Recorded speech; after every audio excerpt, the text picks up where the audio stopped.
Hey guys, and welcome back to another Unfiltered Gamer Kickstarter card game review. Today up on the chopping block is a game made by Blue Heron Games, designed by Trevor Heron, and it is called Collectors and Capers. Collectors and Capers is a 3 to 6 player game, 30 to 60 minutes long, for ages 10 and up. Basically, you take on the role of a collector who is interested in heading to a museum to collect their very priceless objects. The problem is, everybody else around you is also trying to collect those things from the museum. Your objective is to collect the most objects, or steal the most objects in the museum without getting caught or stolen from at the end of the game. And that's basically how you play it. Let's go ahead and check it out. Alright guys, so here we have the setup for Collectors and Capers. You have your heist cards, secret cards, steal this cards, and scoring cards. In a game of 5 or more players, you would add these cards. They have a little key indicated, but because we're only playing 4, we'll go ahead and remove them. Afterwards, you deal out secret cards. Everybody gets one at random, and then the second one they get to choose from the stack and pick which one they want. So maybe this character here, he wants a golden fleece, and he'll place that down, or a crystal femur for this person, ancient statue, and a holy chalice. Afterwards, place the secrets back. Next is we go ahead and set up the informants area with the heist cards, and you go ahead and do that by flipping over 5 cards and placing them right under the steal this cards. And afterwards, if you'll notice, there is 3 of the same item. Now, if there's ever 3 or more of the same item down on the informants area, you'll go ahead and remove all those cards and discard them, and then draw up new heist cards. Hopefully these guys aren't the same, and they're not, so then the game will begin. Alright guys, so now you have your reference card and your 2 secrets. You're then going to be dealt out 3 cards from the heist deck. 1, 2, 3. Afterwards, everybody's gotten their 3 cards. You will then decide who gets to go first. And that can be chosen by any means you would like. Sometimes it's the younger player. In this case, I believe it is. Afterwards, when you go first on your turn, you get 2 heist points, which are basically like action points. And you can spend them in any manner you wish based on the actions available. Now, the first action you can choose is to place down a certain set of cards for 2 action points or heist points, in which case you can steal one of the priceless objects, the steal this cards. Or you could pay 1 action point to draw a card from the heist deck or the informant stack. If you draw one of the cards from the informant stack, you have to replace that with one from the heist deck. You can also play 1 or 2 matching action cards, which if you play 1 of them will give you a certain ability, but if you play 2 of the same type, that ability will be increased. Substantially, in fact. You could swap one of your secrets for any of the other secrets in the secret stack, as well as adding on to a stack that is currently already in play face up on the field in front of you. Or I believe even, no, just face up. That's basically the actions, and then you continue taking turns. Let's go ahead and show you exactly how a turn looks like. Alright, so it's the first turn of the game, and the person over here is going to go first. And in their hand, they have a digital guide, a pickpocket action card, and a case the joint action card. They have 2 heist points, and then what they want to do is they want to get this pickpocket card here. So they take this from the performance stack right here, and they go ahead and remove one from the heist deck and place it down. And now they have 1 heist point left, and so maybe they want to play a set of action cards. So they have 2 pickpocket cards here, right here. And if they choose to just play 1, they can take 2 cards from a random hand of somebody and keep one of those cards and give the other one back. But if they play both of these at the same time, they can actually take 2 cards at random from an opponent's hand. So that's what he would do, and he would go ahead and play these pickpocket cards, and they would go into the heist discard pile. And if he wanted to, he could select this player over here and take 2 cards from that player's hand. Then, let's go ahead and just put these back here just for explanation's sake. We'll go on to this player's turn, going in clockwise order, and this player happens to have the digital guide, 3 of them. Wow, he's extremely lucky. In fact, most likely you're not going to get this. But for example's sake, you need at least a set of 3 or more to actually try and steal one of these steal this cards. So for 2 heist points, he's going to select these cards, place them face down like this, and then select his digital guide card and place it on top. Now, anybody can do this, whether they have the actual card or not, provided that they're actually these type of item cards. So instead of having actually all 3 guides, he might have the crystal femur and 2 guides.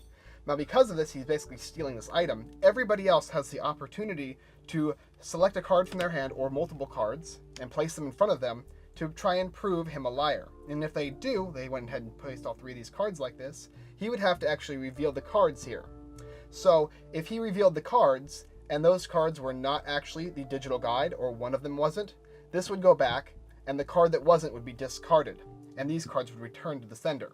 However, if he actually did, in fact, have all 3 digital guides down there, all 3 of these cards would be removed from the game, and players would all lose out on basically 1 heist point. Let's go ahead and say they didn't do that, though. The next player's turn, he's got 3 heist cards in his hand, and he happens to have the golden femur, or the crystal femur, and 2 golden fleeces. And he's going to place these 3 actions down, or these cards down, and he's going to select the crystal femur, or maybe the golden fleece. Either way, he's lying, and players have the opportunity to call him out. So if they did, in fact, put 3 cards in, if they could, maybe this person would put 2 and this person would put 1, then they would be able to call his bluff, and that's where the bluffing comes in. And so if they did that, these cards would then be flipped face down up here. He would reveal those cards like so, and because he's got the fleece, this card is actually not a match, so it goes here in the discard pile. These cards remain face up as a set, and the golden fleece is placed back into the museum area, and these cards would return to sender. And finally, the last player's turn. He's got 3 different types of things, so maybe he wants to try and go for something like the ancient statue because it's still here, and he knows that that person has the fleece. So he'll take a statue card, put it in his hand, and then another card will come down. And since he doesn't want any of those cards, he wants another statue, he'll draw from the heist deck. There you go, and he'll place it face down. That's his 2 actions. And play will continue going on in a clockwise manner. Okay, so another thing you can do with heist points actually is you can steal this cards from other players. And those other players might have the femur and have 3 cards underneath it, and no one challenged him, or did, and they happen to be right. But let's say you have 4 femurs in your hand, so you can go ahead and play those 4 face down, and 4 is greater than 3, so you can steal that card. Now obviously everybody else is able to call your bluff if they want, but if they don't, you can steal those cards moving around the table.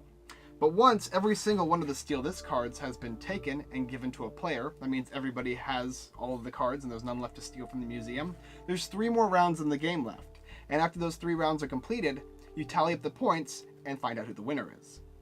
Alright guys, so now we're going to go ahead and score collectors and capers. The first thing you need to do is tally up 2 points for every single set you control. This is being one of the sets you control.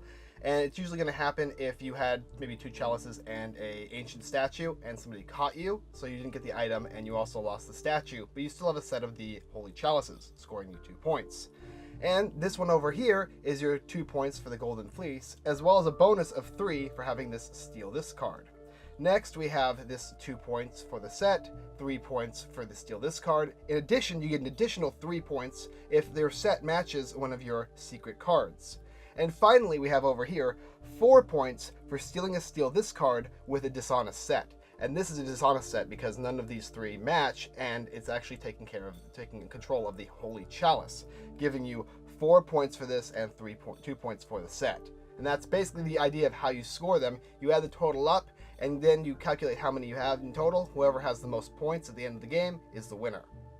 Alright guys, so that's how you play the game Collectors and Capers by Blue Heron Games, a set collection, treachery, dishonesty, and bluffing style game. The art of the game is wonderful. It reminds me of a lot of pop culture references. You've got the golden fleece, you've got the femur, the statue of Cthulhu, as well as the thumb drive that holds all this secret special information. And your collectors going into this museum to steal it. The quality of the game is there. It reminds me of poker type playing cards. It's thick. They're going to last you a long period of time, so if you're worried about quality, it's there, as well as the box. The mechanics of the game are really good. It's basically Rummy with a bunch of additional stuff added to it. And if you like bluffing style games, this one's going to go a long way with you. The theme of the game is good. It is literally exactly as the name describes, collectors and capers. You're going into a museum with a bunch of other collector thieves to take stuff from the museum, but nobody likes each other either, so you're trying to steal from your opponents as well as from the museum. And when all the museum cards are out, you're trying to get out in time with as much stuff as you can from your opponents before you find out how much loot you have. So the theme is probably one of the most solid games as far as theme goes because it's very, very direct to the point as to what you're doing, and you can really get immersed into that kind of thing.